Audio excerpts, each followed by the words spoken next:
So, when you have a young superstar, you decide to pair him up with a bunch of veterans and some has-beens for some veteran leadership. And where does that get you? Nowhere. Nowhere. You're terrible again. Again! Well, it's about time. It's about time I do something else on this channel than sit and talk about the Chicago Bears. I'll talk about another crappy team that I cheer for, the Chicago Blackhawks, who, by the way, finished second worst in the NHL for the second straight year, only in front of the San Jose Sharks for the second straight year. And then I don't know where they go. Another lost and wasted season. And here's the thing. Next year is season 100 of this organization's history. We're crossing the century mark here. I just hope that they can be somewhat competitive.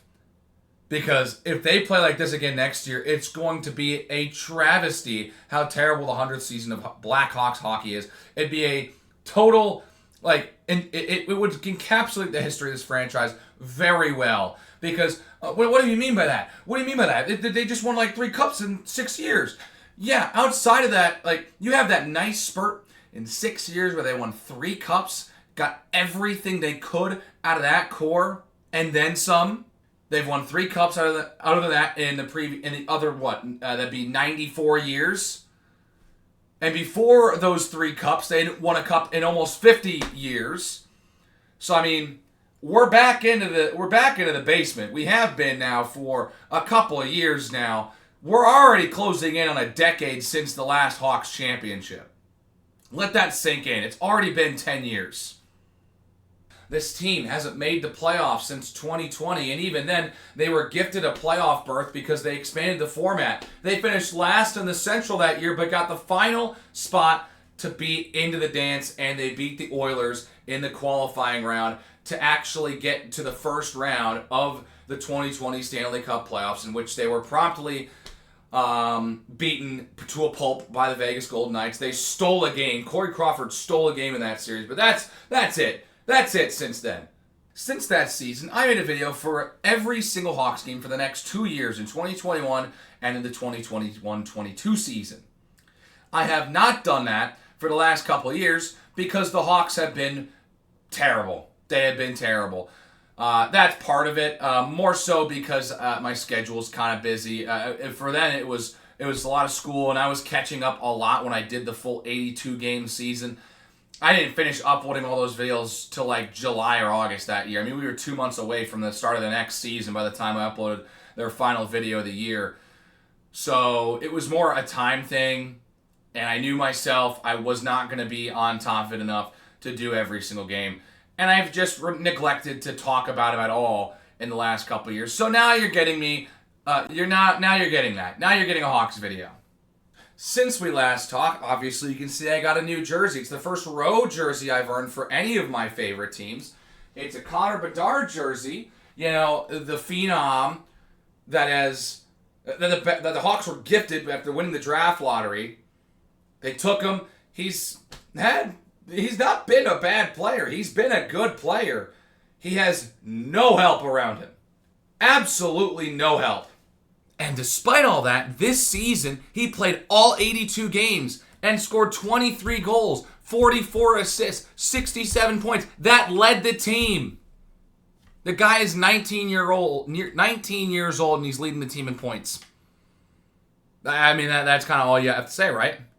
Bedard led the team in points, but he didn't lead the team in goals. He was tied for second with Tyler Bertuzzi. Ryan Donato led the team in goals this year. He had 31. Ryan Donato had been more of a role player until he got to Chicago. And apparently now, this year, he decided to wake up and actually kind of perform. One of the couple Hawks this year actually did something. And Donato was second on the team in points. Teuvo Teravainen coming back was fun. I really liked Teuvo in their run to the 2015 Stanley Cup. It was sad when we let him go. He's been in Carolina ever since. And he's now returned to Chicago. And then Tyler Bertuzzi, on his 4th team in 4 years or whatever, By the way, all of them being original six teams. He's got I forget exactly which teams he has. I think it's New York and Montreal. I think that's what he got to do to complete the cycle and play for every original six team.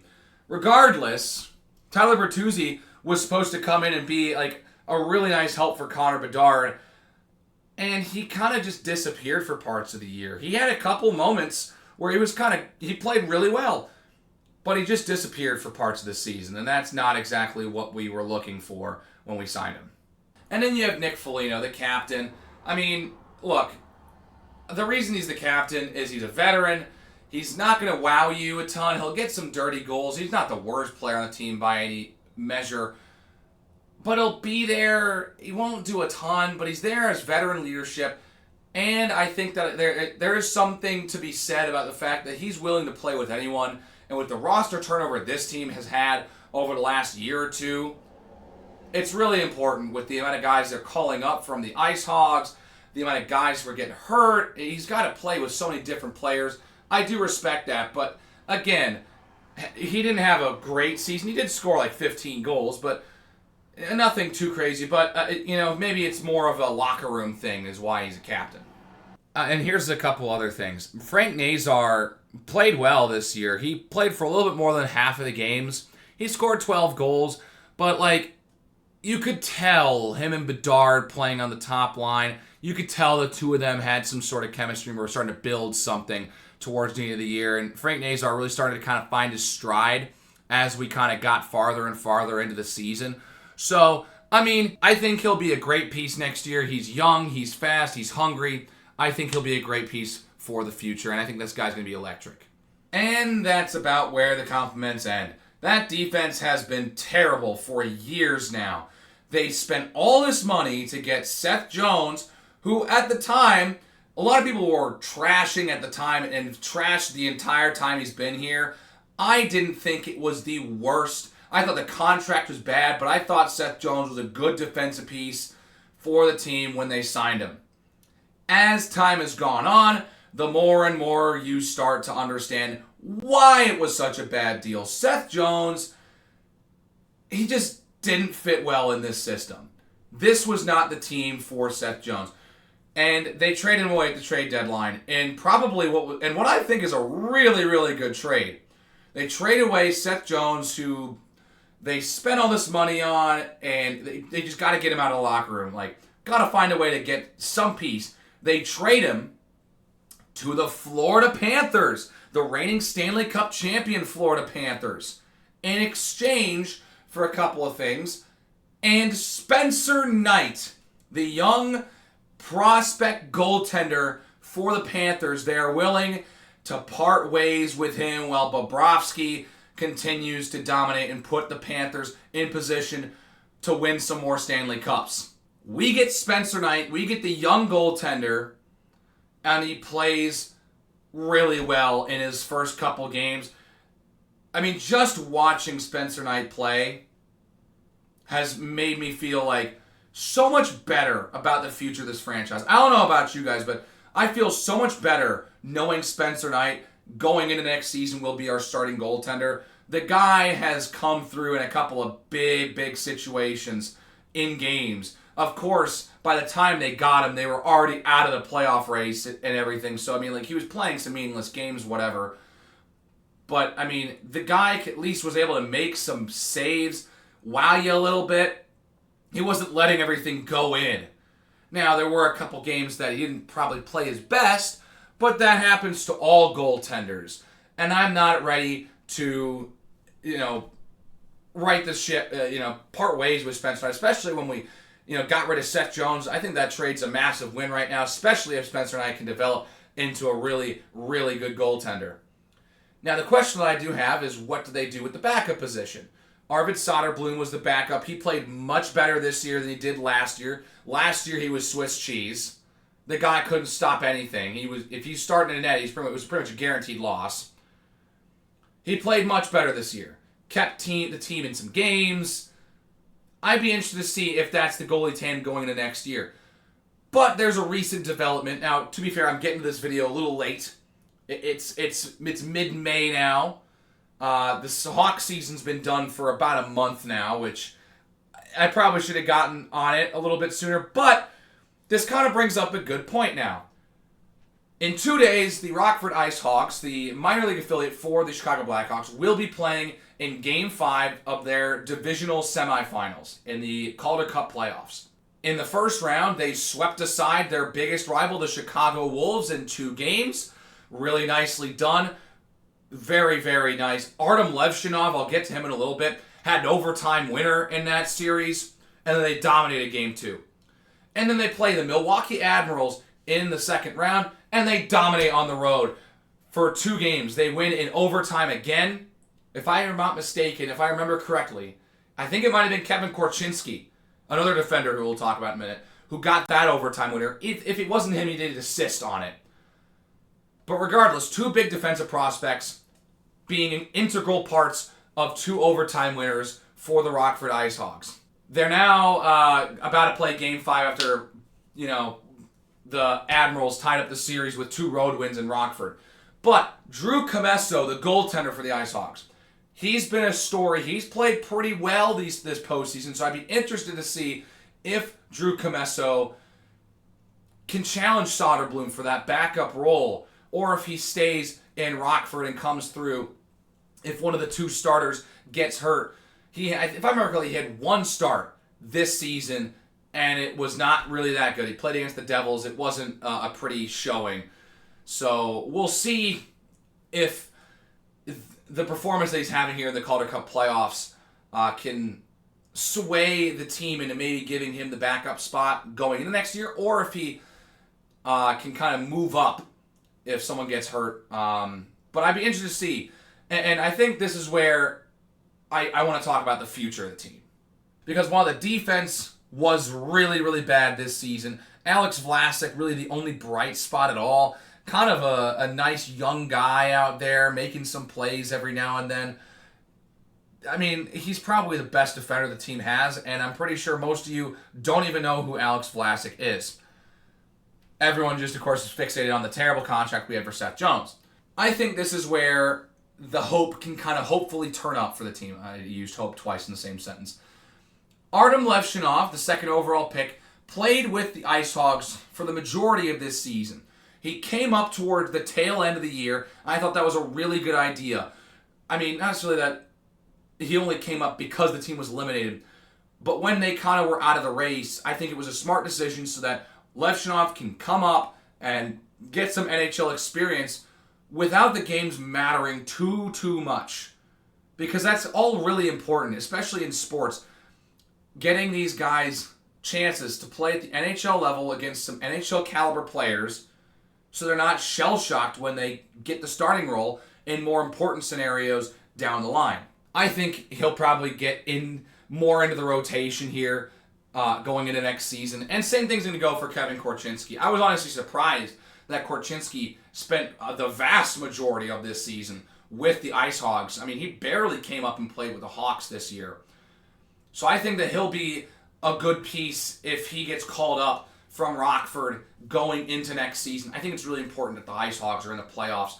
I think it'd be really, really awesome if they're able to win Game 5 against the Admirals, get to their divisional finals. They'd be facing the Texas Stars, as it stands right now. I think if they play well and keep things competitive, I think it'll show the organization that some of these guys can play, and maybe it gives them some opportunity to come up onto the team next year. That, of course, is before any free agent signings are made, any trades, before all of that stuff. I think Korchinski and Levshinov can be a really cool defensive pair, or just 2 defenders the team can turn to going forward. Couple other guys like Sam Renzel can find a way on their team, hopefully, as well. There were some nice plays down the stretch from guys like Lucas Reichel and Sam Renzel. Now, Renzel's another defender, so, if these 3 defenders, Korchinski, Renzel, and Levshinov, can develop properly, that's going to be some great homegrown talent for the Hawks to use going forward, because, Lord, their defense needs the help. And we'll see with guys like Ryan Green, who came onto the Hawks after the Frozen Four for the last couple games of the year. Oliver Moore. We'll see if these guys can find their spot. Colton Dock, Ethan Del Mastro. I will see if some of these guys can find a way onto the roster in a more solid spot, or if they'll spend some more time developing with the Ice Hogs and come up when they're needed, or if there's some injuries, and they'll be able to fill some spots here. But regardless, I think that there are some young guys that, if developed properly, and if that they can start doing some things. Oh, let's throw Landon Slaggert in there as well. I forgot Landon Slaggert. He played a little bit more than some of those other guys that I mentioned previously, but we'll see if he can, provide some sort of youth for this team. I feel like the youth movement for this team doesn't feel as glum as it should right now for some reason. So I don't know. Maybe it's just that these guys came in at the tail end of the year, and the other teams they were playing weren't playing their best hockey intentionally. They were kind of taking it a little easy because they were playing some easier teams just late in the year. Their playoff scenario they weren't really concerned with. I hope that that's not the case, but I really hope that a couple of these young guys can play well enough for the Ice Hogs, maybe enough this year or next year to find their way onto the Hawks lineup. Because boy, do they need some young guys that can play and play at the NHL level at a competent level. Now, of course, there's all that development stuff. But what about some of these other trades and free agents? I think the one that keeps sticking out to me is Mitch Marner. The Leaf star, his contract's done after the year. I'd be interested to see if they can get a star like this to pair with Connor Bedard, a guy who's kind of in his prime right now. It'd be a huge get for the Hawks specifically because, man, do they really need that second big star on their team? Because sometimes, I'll be like, they're not too bad. They've got guys like Tyler Bertuzzi and Ryan Donato. But if those are your second, like outside of Connor Bedard, if those are your top players, that's not what this league is about. You gotta have the depth. And the Hawks do not have the depth. That's the problem.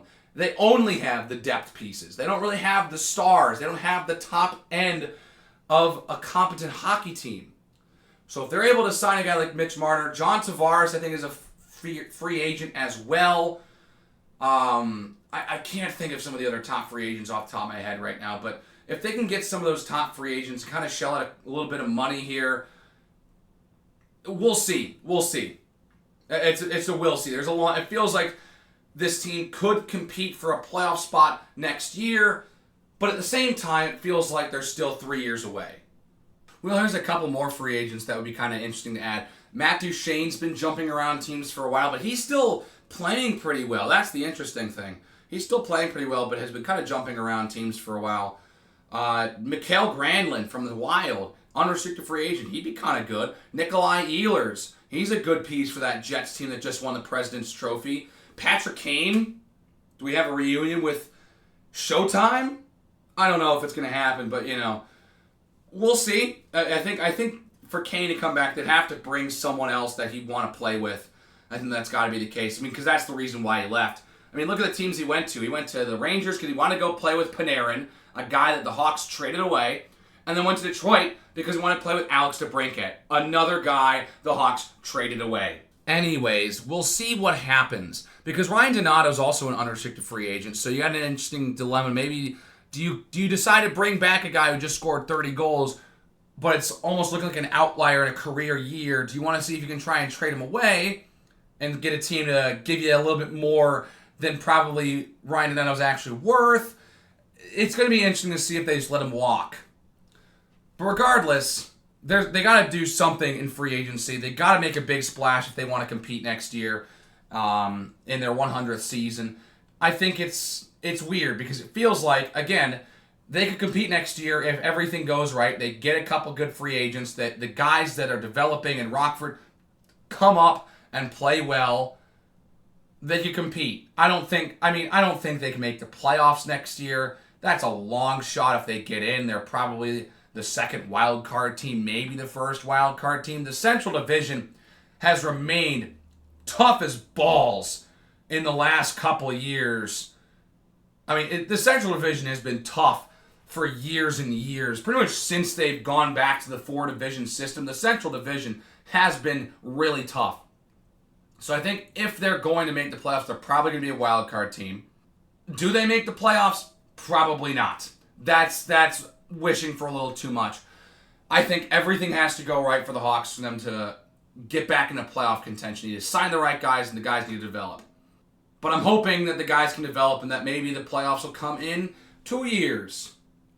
If it's not next year, it's the year after. I don't know. I'm just dying to see my team in the playoffs again. I'm sorry. I've been watching playoff hockey the last month, and I love it so much. I just want to see my team back in it. That first year when the Hawks get back in, I don't care if they lose in 5 again. If they get an overtime winner at home, I'm going to lose my mind. That'd be so fun. But, it's whatever. We'll have to wait a little bit longer. They're bad again. We'll see who they pick with the 3rd overall pick because the draft lottery just happened.